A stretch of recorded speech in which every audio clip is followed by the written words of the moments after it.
Hey, what's going on, ladies and gentlemen? My name's Anthony from the Nights of Horror. I've been away for some time, and I'm glad that we can come back and share this video with you, this documentary that the people of Pirates Cave were nice enough to invite me out and film for you guys.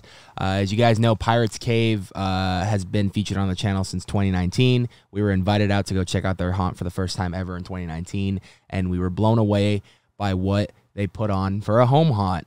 Always considered this one a pro haunt more than a home haunt. They go above and beyond every single year and impress us, and we leave every year wanting to go through multiple times and whatnot. And the fact that this last year they gave us a behind the scenes tour of everything, how it runs, all of that, it was very gracious of them to do that, and I'm glad we get to share this with you finally, to the entire world to see. So without further ado, I just want to say thank you to Jacob and Dave for inviting me out to film this experience for everyone to watch. And I am forever grateful for their friendship and for them to constantly keep inviting me out for things such as this, because I really enjoy doing things, and I'm very fascinated on how all this comes to life. So without further ado, please enjoy the Pirates Cave behind the scenes documentary, and I'll see you guys real soon.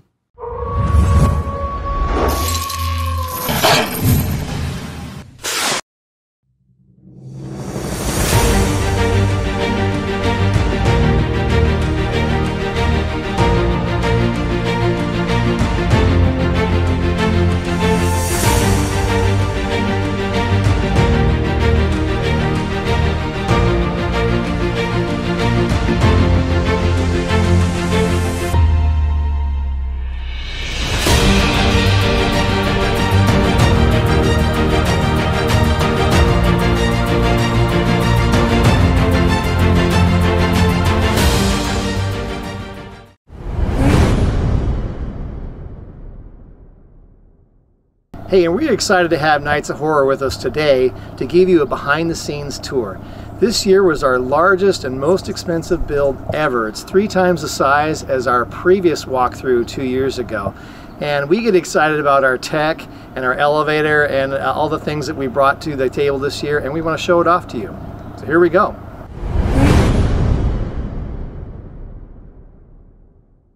Hi, I'm Jacob Larson. I'm Dave Larson. And this is Pirates Cave, Cursed Calico Jack. This is our 2021 theme. It's a continuation of last year's story. Last year during COVID, we produced a show called Pirates Cave Origins. We developed a storyline, taught you about one of our main villains, Calico Jack. Taught you how his crew came to be, how he came upon this treasure that he stole from a leper colony, brought upon this curse from God, and it turned his whole crew into like mutinous, grotesque pirates and stuff, and they ravaged Calico Jack, threw him in a chest. They all crashed into the rocks, and Calico Jack crew is now locked in this chest, waiting for somebody to open it. So this is like thousands of years later. You're going into these sea cliffs. These miners have started a excavation, a mine tour, if you will. For these guests to come in, they're doing these mine tours to actually fund their excavation to find these pirate artifacts that they've been finding in these cliffs. Another thing we made early on was this fire pit. This is actually custom fabricated. We made that back in February, and it's just made out of like spray foam and lemonade jugs to replicate like an old fire. I just wanted to set like maybe the miners are camping out in front of the mine before you walk in, just kind of setting a warm tone, not very scary. This is a custom sign I made in Photoshop to replicate that sign I saw in the mine tour that we went on. You can even see that I throw in Larson & Sons Mining Co. at the bottom. This is actually the same verbiage you would see on that real authentic sign. So all the verbiage is real, and you can even hear in the elevator in our haunt. So 3 bells means men on, run slow.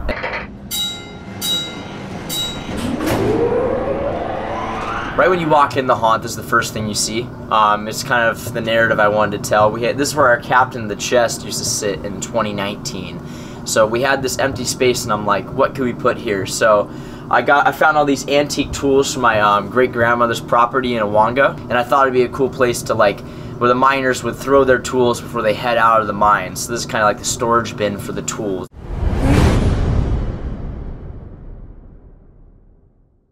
So this year we knew we wanted to expand, and I was very hesitant to expand into the front yard because, in my opinion, as soon as you start building your haunt in the front yard, especially if it extends way out, you're kind of a ticking time bomb at that point. Your neighbors only have a certain amount of patience. So we knew we wanted to go big, so we decided let's go into the backyard. But the only struggle with that is this was the only way in and out of the backyard, which is a challenge for a haunt. Normal haunts want to just kind of have a big conga line be able to go through and not have to come back the same way you came in. We didn't have that option. So we think we came up with a pretty creative way to make this same hallway look different on the way out than it does on the way in.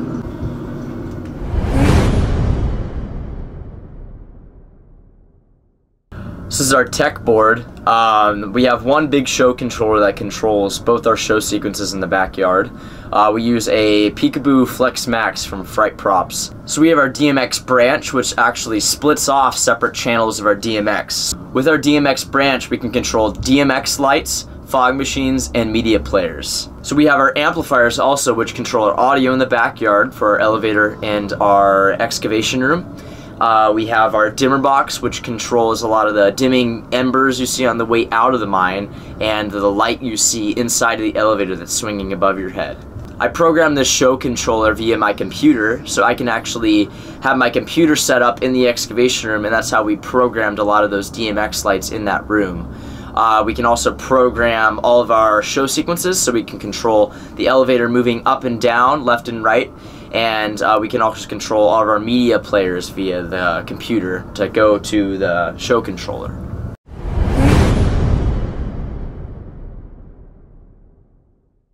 So as I mentioned, one of our biggest struggles was how do you get one group to pass by another group and then for not to ever see each other?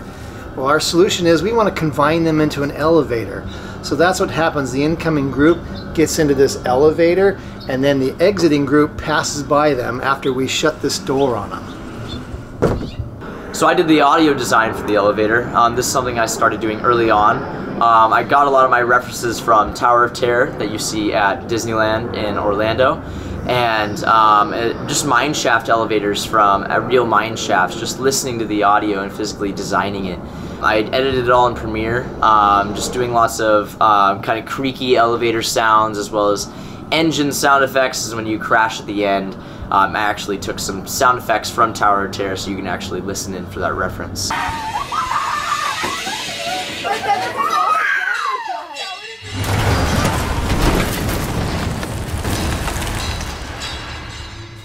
So we hired a professional VO guy to do the voiceover for this. Originally just started out as scratch VO, just my voice, but I wrote the script for the elevator scene. It all starts out as just written show sequences, so I actually wrote it out and got a lot of my references from the real mine shaft elevator we went in, and then we sent it to the VO guy to get voiced over, and then some guy from the UK actually voiced it for us, which sounds really good, so we appreciate him doing that. As far as the painting scheme goes, I did it all back in May or June. I wanted to do a gray kind of base for it. The seams are made out of 1x2s, so we wanted to replicate that more depth in the elevator, so it's not just a flat surface. But I just did some aging on it with some black paint and water to kind of replicate some aging, and rust effects. I put sawdust and orange paint and kind of sponged it over the elevator and watered it down. So if you feel the walls, you can actually feel the texture of the rust on the walls. The rivets were created with googly eyes. These are large things you usually put on stuffed animals and craft projects, for example. But I just went around for a full day, like sticking them on the walls and stuff, and that's how we created our rivets. Well, I have to mention our video screen and our light. We wanted another piece to be engaging here inside the elevator to our audience, so we figured we have to have rocks going by. And so I initially started the 3D animation design, but ran out of time, so I have to give a shout out to my buddy Michael Rosenbrock over at Wicked Liquid. He completed the 3D animation and just did an amazing job. Also, I wanted to talk about our light up here. Initially, we were going to have a big wheel that looked like it was turning, but we decided that, you know what would be really cool is to have an actual hanging light there to emphasize the elevator shaking around. And it really shakes around and creates some interesting shadows and lighting while the people are in this elevator. And when they come out, we try to make it look like it's a different location. Our actor has a gas mask on covering his face, and it doesn't look like the same guy that let you in. The wall here is closed, so we give you the idea you're in a completely different location. So I wanted to talk briefly about our tech that runs our elevator. This is something we had never done before, and there were a couple videos online, but they didn't really tell the full story, so we had to piece that information together, as well as we asked Preston from Rotten Apple to come down and help us with this. He helped me order the parts and showed me how to put stuff together, and we were really excited about our airbag technology this year. In fact, the bridge was the first one that we built, and we were originally thinking about some different tech for this, like a vibrating floor, but when we saw how well the bridge worked, we decided, you know what, we got to make this elevator run on airbags as well, so we ordered 4 more, and this is what we did. So the elevator runs on 4 different airbags that can hold up to 2,600 pounds each. They're all in each for the 4 corners, or nearly the corners. You can see the airline going to 2 of them here on this side. And it's basically 2 channels of control. The computer can raise one side or the other, raise them both at the same time, raise them independently. And so this you're looking at here is 1 channel, one side. You've got an airline coming out here to this side. And on the opposite side, we also have another valve. This is a valve right here that does the same thing. We also built in an emergency stop button, which thankfully we haven't had to use yet during our program. But anytime during the program, the guy who's our elevator operator can hit this button just like that. It shuts off the airbags, but the program continues. So our fear was we might get a group in there that's a little wild, bouncing off the walls. So we wanted the ability to stop the airbags and stop them moving to the elevator, but continue to have the program run. We have speakers on both sides of the elevator for stereo sound, and then we also included a subwoofer right here to fill in the bass that's really effective with our low-end sounds. So this is the second valve I was talking about, the second channel of control, which operates this side. The main program is started by this doorbell switch right here. So the elevator operator, when he gets everybody in, he says a spiel and then hits the button and the program starts.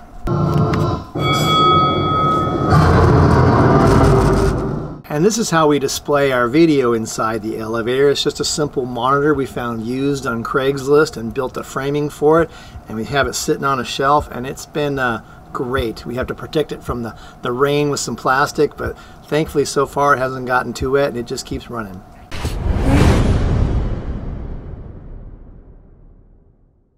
So our idea for the long dark hallway was because we have 2 groups actually moving at the same time. So the one group is actually being let into the haunt and they're going up to the elevator, and the group coming out of the elevator has a shorter distance to get to the excavation ridge. So how do we slow those people down? Well, our solution was have a really long dark hallway with stuff hanging in their face. So that's when they come down this hallway out of the elevator, and they actually come up to this section right here that you see, and this is our, we call it the minor turnaround scare. Our miner has a button behind here, and he's actually looking at you guys through the mirror when you're coming down the hallway. So he can see when you guys are coming down, and he hits the button to time it with the air cannon. So he comes out from behind the corner and actually acts like he's mining against the wall, and the air cannon blasts at you guys. We got a live thing going on. You guys want to see what's going on? Let's go. So this is our premiere room in the haunt. This is our big show scene where the miners actually open the chest and release Calico Jack and all of his crew. We have 10 Dmx lights in this room that I all programmed real time on my computer on this bridge. We programmed them all so they can do any color they want. They can strobe, fade. They're really flexible, and we just love to use them in the haunt. They're awesome. So we have a short throw video projector sitting underneath the chest, and that projects the largest amount it can in the shortest amount of space. So we have it sitting underneath the chest, and it actually projects on most of the wall you see behind me, and it projects Ghost coming up and Calico Jack's face coming out of the wall, and it makes the room feel very much alive. So as I mentioned, airbags and valves and controlling them were very new to us. So the bridge was one of the first things that we built to get ourselves accustomed to the airbags. Because originally we didn't plan on the elevator run on airbags, we had a different scheme for those. So this bridge has airbags that hold up to 2,600 pounds. They extend 6 inches. The problem we had with going up 6 inches was a little bit too far. There'd be another 3 inches higher than I am, and it was getting people, especially tall guys like me, too close to the ceiling, and the angle became a little extreme. So we actually had to add chains to go around the top of the frame to restrict the height to 2.5 to 3 inches, about half of the actual height they could go. And it also helped us with another thing as well. It reduces the amount of air that it took to refill the bags up every time, and it means less work on the air compressor.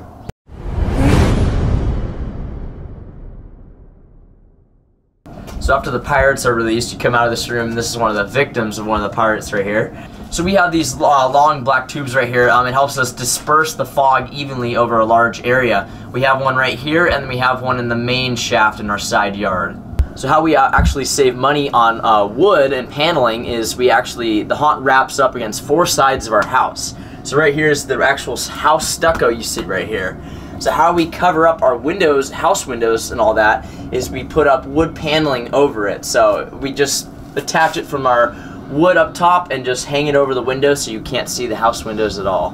Behind this window in particular is our control room. So we actually have a monitor that showcases all of our security cameras in the haunt. We have 10 cameras in the haunt that allow us to monitor all parts of the haunt at all times.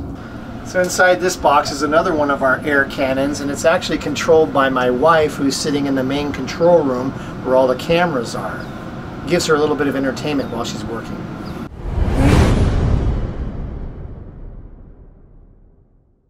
As I mentioned earlier, our biggest challenge was how to make this one-way in, one-way out tunnel of ours look different on the way back out.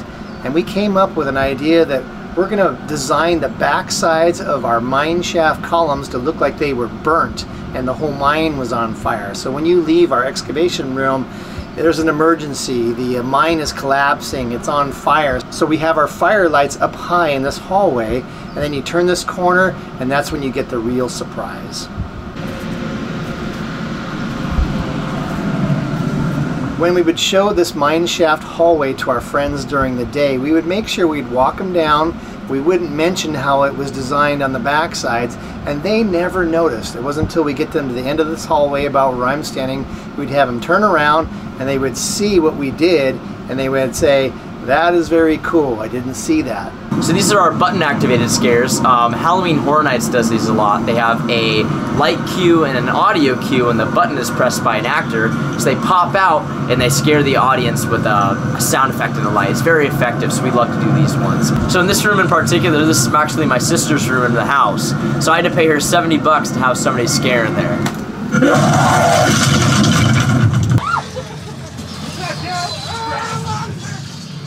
So this is another one of our button activated scares. This is from my dad's office, and it's the crab.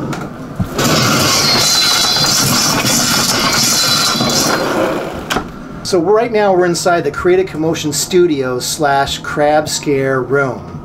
This monitor over here is connected to a camera out there, so our scare actor can see them coming and get the ideal timing. The crab is hooked up to a air sprayer, or a water sprayer that's designed for insecticides to spray yards. And what happens is we go ahead and hit the scare button, give a little shake, and right back. Very effective scare for this season.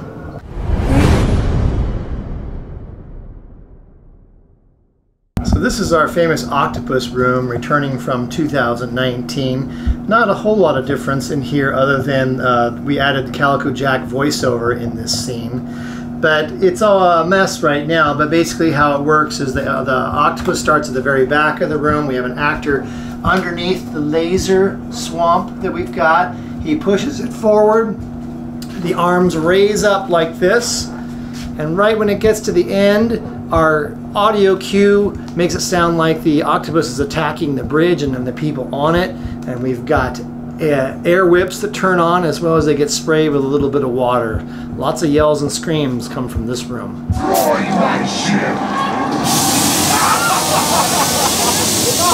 And after the octopus attacks, our actor pops up out of the water, comes out with a sword threatening the audience, and then he moves towards the door, slams the door with his sword and breaks it open, and the door opens so the guests can continue on.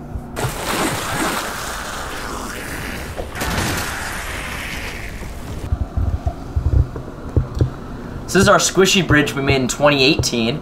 This is actually planks on top of baby mattresses, which are connected with seatbelt strap. It kind of resembles a barrel bridge when you're walking across it.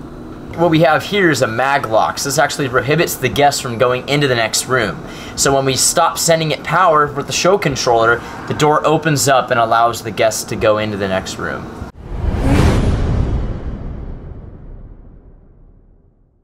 This is another one of our button activated scares. We've had this one since I think 2018, but it's a really effective scare. The actor hits the button, they pop out like so.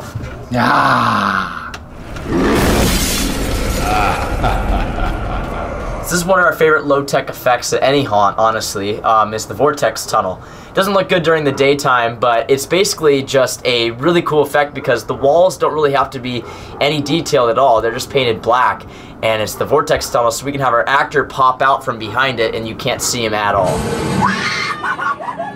So how we create this effect is actually a computer fan with a mirror at the center of it at maybe like a 20-degree angle. And we point the laser directly into that, and when the computer fan runs, it creates that cone-like effect.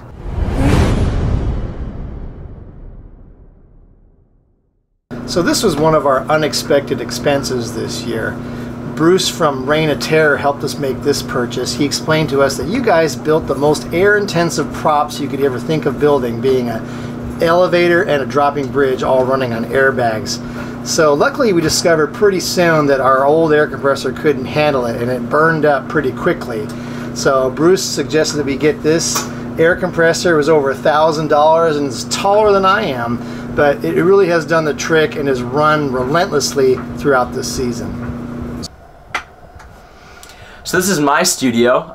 This is actually my room. This is where all the graphics and audio design for the haunt actually get made right here. But then during the haunt, this is actually the security camera booth. So we actually have somebody in here during the haunt monitoring the whole haunt and actually blasting you guys with the air cannon. So our red button right here actually resets the program from the fire sequence when you're exiting the mine back to the normal mine, so we can send in the next group to a normal mine shaft. Really appreciate everybody coming out to see us this year, and we just thank you guys for all the love and appreciation we got over the couple of years. It's been a lot of work to put on the event, so we just appreciate it very much.